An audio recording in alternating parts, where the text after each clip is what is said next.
les frères et les sœurs et tous ceux qui sont concernés pour la vie éternelle, ceux qui sont appelés, ceux qui ont la prédisposition de changer de vie, de s'améliorer, ceux qui peuvent, ceux qui pensent, ceux qui regrettent leur façon de vivre et veulent s'améliorer. Ceci est pour vous. Dieu m'a mis à cœur de dire ceci. C'est Dieu qui vous dit ça parce que je lis Apocalypse 19 à partir du verset 17. Et je vis un ange qui se tenait dans le soleil. Il cria d'une voix forte disant à tous les oiseaux qui volaient par le milieu du ciel: venez, rassemblez-vous pour le grand festin de Dieu, afin de manger la chair des rois, la chair des chefs militaires, la chair des puissants, la chair des chevaux, de ceux qui les montent, la chair de tous, libres, esclaves, petits et grands. C'est la période actuelle dans laquelle nous vivons. Dieu a décrété que les oiseaux du ciel, les animaux de la terre, en fait, c'est la répétition de ce qui s'est passé en Égypte au temps de Moïse. Il y a eu les Égyptiens qui ont fait souffrir les enfants de Dieu, le peuple d'Israël.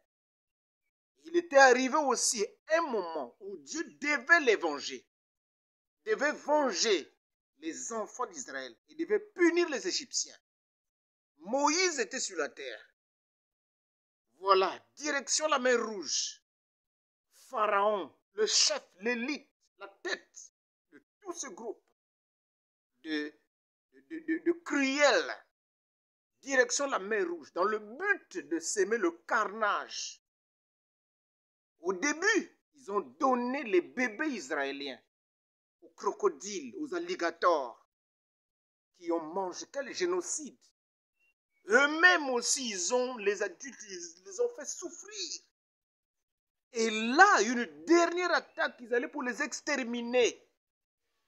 Pendant tout ce temps, sans recul, sans renoncer au mal, le temps était arrivé pour eux de subir ce qu'ils ont fait subir aux autres. Ils sont entrés dans la mer Rouge. Ils sont tous morts. Et leurs chevaux, leurs embarcations, tous sont morts, mangés par des crocodiles. C'était arrivé. Mon Dieu, Hérode, il a massacré, il a fait souffrir les apôtres. Il est arrivé un temps où lui, acte chapitre 12, le verset 23, que lui, il devait subir aussi ce qu'il a fait subir aux autres. En acte 12, verset 23, Hérode, pendant un discours, il fut rongé, la Bible dit, l'ange de Dieu le frappa, mais il est mort rongé des vers. Oh, quel cadavre horrible! Des vers, des vers sortaient de son nez, de ses yeux, de ses oreilles, du bas et tout. Quel vilain cadavre! Il a subi la sentence de Dieu. C'est ce qui va t'arriver. Hein? Mon frère, ma soeur, le temps est arrivé. Dieu a décrété.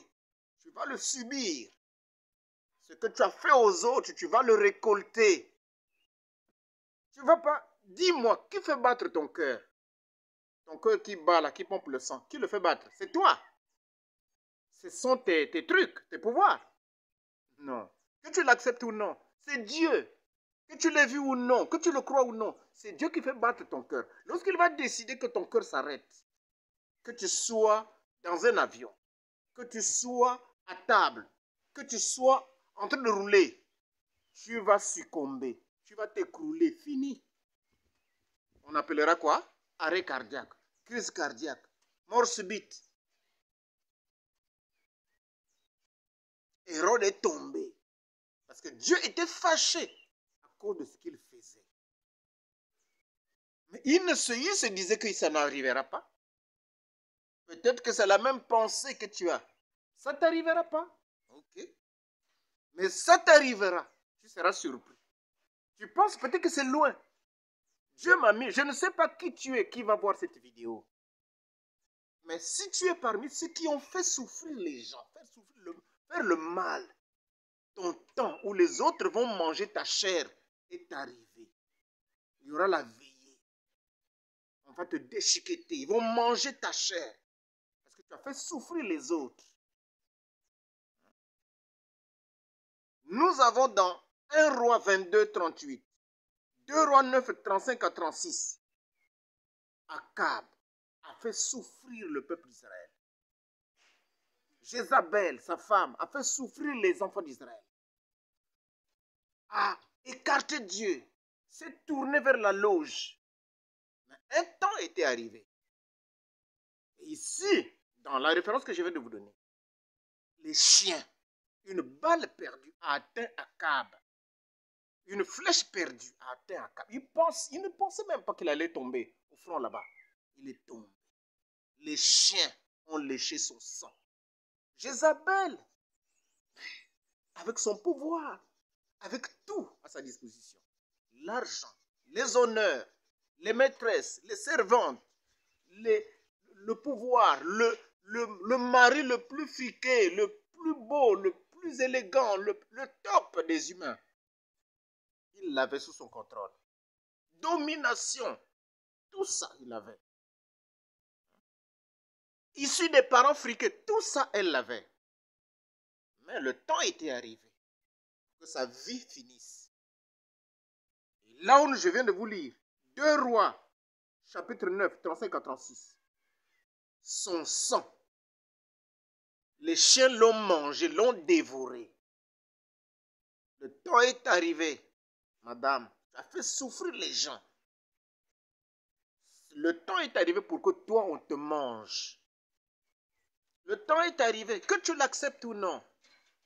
Si tu tombes sur cette vidéo, sache que c'est toi. Tu as fait subir les gens. Tu as fait souffrir. Quelle cruauté. Ton temps est arrivé. Les oiseaux du ciel, les animaux de la terre vont te dévorer, vont te manger.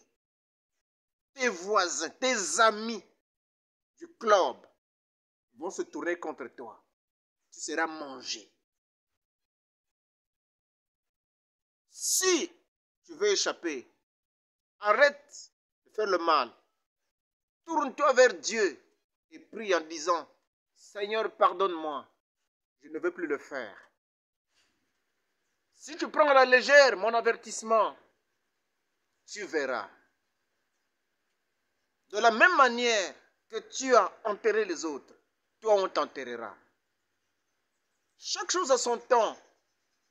Mais c'est le temps pour toi de vivre, de subir la conséquence, de subir le choc en retour, de récolter ce que tu as sémé. Les autres verront la scène. Ils viendront à tes obsèques. Ils viendront te voir. Ils seront là au recueillement autour de ton cercueil.